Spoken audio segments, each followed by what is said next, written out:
Bom, Mídia Ninja surgiu em 2013 e a gente veio, na verdade, de um movimento que já existia antes, né, que chama Fora do Eixo, que era uma rede de coletivos de cultura e comunicação, e a gente já tinha um trabalho de cobertura e a gente, na verdade, a gente era a nossa própria mídia, né? Então a gente tinha vários coletivos espalhados pelo país que faziam diversas produções culturais, shows, festivais, eventos, trabalhavam com cultura local, assim. Então, acho que, né, a experiência maior nossa e que foi que talvez tenha mais deixado a gente conhecido para as pessoas, na verdade, foram as Jornadas de Junho de 2013, né, onde você tinha um país todo fervilhando de protestos, e a gente já estava em São Paulo desde 2011, com uma casa lá, que, né, alguns integrantes desses coletivos do Fora do Eixo montaram uma casa em São Paulo, que era a Casa Fora do Eixo, e dali a gente já vinha de uma experiência fazendo programas de TV, algumas coisas em estúdio, e a gente começou a fazer as transmissões ao vivo na rua.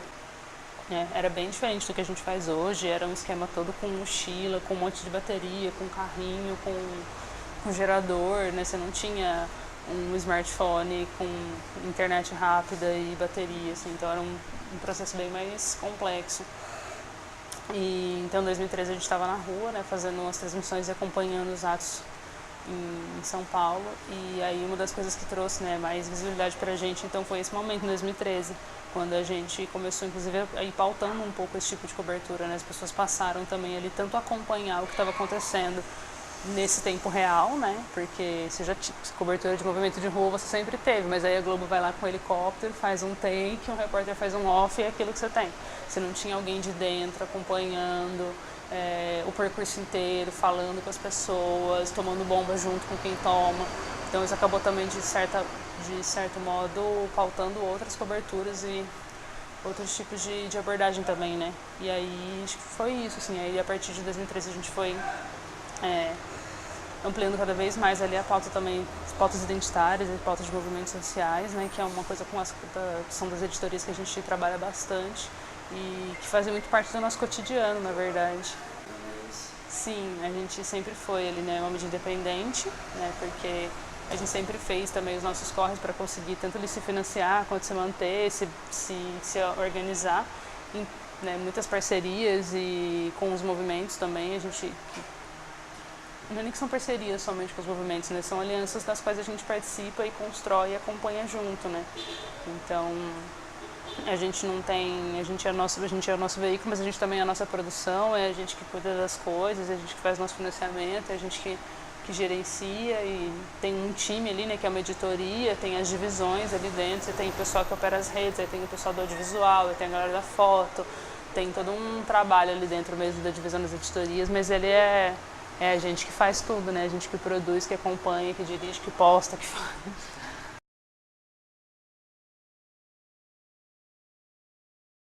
Sim.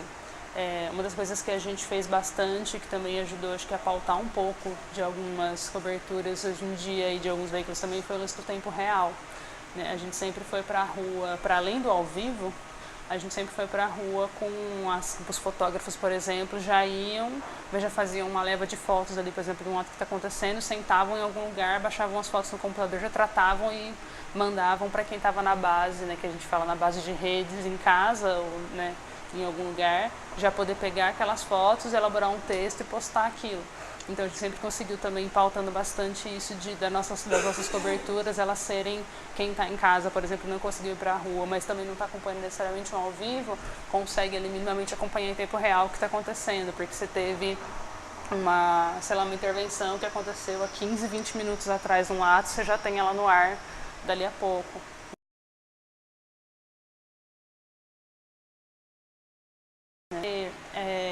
Todas as pautas com as quais a gente trabalha, por exemplo, quando a gente fala de uma ocupação do MTST, ou quando a gente está falando do ATL, que é o acampamento Terra Livre, que é dos povos indígenas, são coisas das quais a gente também faz parte. Então a gente não vai numa ocupação, quando ela nasce, faz meia dúzia de foto e vai embora. A gente acompanha, o MTST já tem um tempo, a gente já tem um processo de construção com eles de outros momentos. Então é ir numa ocupação, é ficar numa ocupação, é a galera ir ocupar a Paulista e a gente meter o sofá da nossa casa lá junto com eles na barraca e ficar lá uns dias. Então tem esse processo de construção disso. Partindo disso é algo do qual a gente faz parte também. Então essas pautas de racismo, machismo, homofobia as questões identitárias também que estão intrínsecas a gente, porque a gente tem isso no nosso DNA. A gente tem mulheres negras na editoria do Ninja, a gente tem LGBTs na editoria do Ninja, então não teria como a gente... Nós somos 80% de mulheres na editoria do Ninja, então não tem como a gente não falar dessas coisas, porque são coisas as quais a gente vive. Elas não são pautas que a gente fala assim, hoje a gente vai fazer uma semana sobre racismo, e aí a gente resolve ir pesquisar casos. Chegam coisas pra gente, obviamente, bastante, né? Muita gente usa o nosso inbox também ali como um canal de denúncia, né? Pra mandar muita coisa de caso que viu e tudo isso. E também como um lugar de desabafo, muita gente às vezes vem contar pra gente que sofreu algumas coisas, muita gente quer se sentir acolhida ali um pouco também. Mas isso faz parte da gente, né? Não tem como a gente não falar de racismo tendo mulheres e homens negros na editoria, não tem como a gente não falar de machismo sendo um monte de mulher, não tem como a gente não falar de LGBTfobia sendo LGBT também, tendo LGBT na editoria. Então são coisas que fazem parte do nosso dia a dia. É a gente sair na rua ali e sofrer de ser perseguido, sofrer um ataque, alguma coisa do tipo. Então pra gente faz muito parte, a gente não conta necessariamente as nossas histórias, né? A gente não leva os preconceitos que eu sofro, que a Adriette sofre, que outras mulheres necessariamente sofrem pra dentro da Ninja. Eu acho que elas, assim, às vezes elas se comportam de maneiras diferentes, algumas. Então, dependendo de onde você vai falar, a dificuldade não é tão difícil, mas a quantidade de respostas que você recebe é diferente. Então, por exemplo, casos recentes só para ilustrar sobre racismo. A gente sempre pauta bastante, por exemplo, a violência das favelas no Rio, né, que é latente, é diária, e a gente sempre acompanha ali e pauta isso bastante. Quando você posta, por exemplo, um vídeo da polícia com 2 helicópteros atirando na favela no Facebook, é muita gente xingando e jogando, tipo, é culpa do PT. Quando você posta isso no Instagram, a resposta das pessoas vem na linha do nossa, meu Deus, que horror. As pessoas elas acabam sendo mais solidárias, entre aspas, e se colocando mais empaticamente de tipo, nossa, que desgraça, que horrível, cancela 2019, coisas do tipo. E no Twitter elas também reagem mais nessa linha. Elas ganham uma meia dúzia ali de... você ganha um palquinho ali para algumas pessoas que vão ver você xingar. Vai ter uma galera que vai curtir o que você falou, vai ter uma galera que vai rebater. Várias vezes em posts nossos as pessoas entram em debates entre elas ali, um vem e xinga e o outro vem e responde. Eles começam um debate entre eles que toma às vezes outros rumos ou desconstroem aquela ideia que a pessoa começou ali equivocada. Às vezes a gente nem precisa entrar para responder. As próprias pessoas nos comentários elas já vão criando ali entre elas uma vida própria, vira um tópico, vira uma outra coisa, assim, vai para outro lugar, mas elas acabam se ajudando e se desconstruindo, assim, e isso é uma experiência legal para a gente também de poder olhar, observar, pegar às vezes alguns argumentos, às vezes vem ali umas informações legais, surgem novas pautas também, mas acho que esse fator ali da internet ser um território de mais fácil acesso talvez estimula um pouco que as pessoas elas se sintam mais à vontade para falar umas coisas que elas não falariam em outros lugares.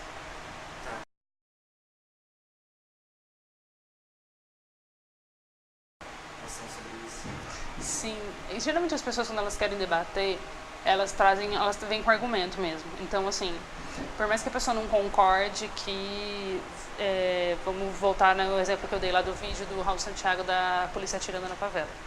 A pessoa ela pode não concordar com aquilo, mas ela vem e coloca, tá, vocês estão falando que a guerra às drogas é uma farsa, mas olha, não sei quantos policiais negros morreram assim, assim, assim, a Secretaria de Segurança Pública. Às vezes quando ela vem, ela coloca os argumentos, uns dados, ela traz, ela quer mostrar um outro lado, de tipo, mas vocês falam que os jovens negros estão morrendo, mas também tem branco na favela, tipo... Por mais que você não concorde com aquela informação, ou que você queira contrapor, tipo, não, sim, a gente sabe que tem branco na favela, mas a maioria pobre, é negra. Isso você consegue rebater, você consegue ler e você consegue formular uma resposta para ela que ela poderia dar uma tréplica e você faria um debate. Quando as pessoas já vêm armadas de tipo, sei lá, vocês não estão comemorando, vocês não estão... Ninguém está fazendo campanha para os PM que morrem, ninguém está falando... Enfim, quando ela sempre já vem meio que... Os argumentos já são agressivos, assim. Eles não vêm numa proposta de tipo, gente, olha, eu acho que legal vocês falarem isso aqui, mas tem esse outro lado. As pessoas não tentam mostrar outra informação para você, elas só querem rebater o que você falou. E aí, geralmente, esse discurso ele vem mais agressivo e ele vem mais jogado numa falta de informação mesmo, só para tipo, eu quero xingar mesmo, assim. Mas, até como muita gente fala, tipo, a ideia não é lacrar, entendeu? Eu acho que de fato, é isso, é construir um debate, trazer argumentos, conseguir municiar as pessoas de informação, a gente também conseguir cada vez mais ter mais informação sobre as coisas, a gente também está em constante formação, né? A gente não é detentor da verdade, a gente não sabe tudo, então a gente também está o tempo inteiro ali lendo, se desconstruindo, construindo junto, consultando as pessoas, a cada caso às vezes mais delicado que chega pra gente, a gente vai em outros parceiros também que a gente entende que vão ter leituras importantes e que podem somar com a gente, né? Para além da editoria que a gente tem nossa, a gente tem os colunistas, a gente tem, né, os parceiros nossos que são especialistas em algumas coisas que podem ajudar a gente, tanto seja questões legais, tipo, a gente pode postar isso aqui, a gente pode falar desse jeito, a gente pode colocar dessa maneira, quanto pra gente também poder entender, pegar mais informação e tudo mais. E aí é isso, assim, a ideia não é só fazer um post que vai dar muito bom e vai ser muito maravilhoso porque isso também acho que são um pouco de tendências, né? A gente veio vindo de uns formatos, por exemplo, aí uns vídeos na timeline, depois você vai para os memes, aí você tem os stories, aí você tem a TV do Instagram que você pode colocar uns vídeos maiores, uns modelos de meme que antes eram mais engraçados, depois você já tem uns que são mais informativos, mais polidos, mais bonitos, que continuam sendo impactantes visualmente, mas eles são mais informativos, então você também vai mudando os formatos de algumas coisas, e aí essa informação ela vai chegar do mesmo jeito do Turn On For What, só que num jeito talvez mais polido hoje em dia, assim. Mais suavizado. E aí você consegue chegar nas pessoas também, porque é isso, são maneiras diferentes de você atingir outros públicos. Da mesma maneira que você vai falar do vídeo da polícia atacando na favela, você pode ir com meme, você pode ir com uma grande reportagem, assim, você consegue chegar em pessoas diferentes com a mesma coisa. E elas são só linguagens, na verdade, né? Não que uma sobreponha a outra, e é isso, a ideia não é vencer com argumento, né? É levar informação. Como as pessoas vão receber aquilo, absorver e levar aquilo adiante, aí é outro passo já, na verdade. E através da internet,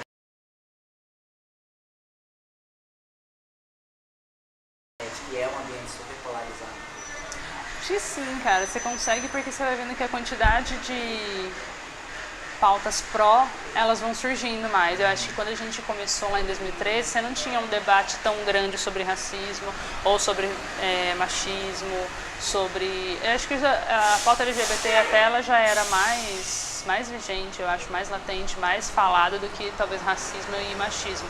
Mas você percebe uma crescente nos últimos anos de mais gente se colocando, e não só páginas, mas pessoas mesmo, as pessoas elas vão se colocando, as pessoas elas mandam essas sugestões de pauta para você. A gente não recebia essa quantidade de sugestões para falar sobre racismo, de denúncia de racismo, ou de, sei lá, jovens negros que se formaram com cota na universidade, por exemplo, comemorando, ou as pessoas fazendo vaquinha para poder continuar seus estudos. Então são pautas ali que elas estão chegando com mais frequência.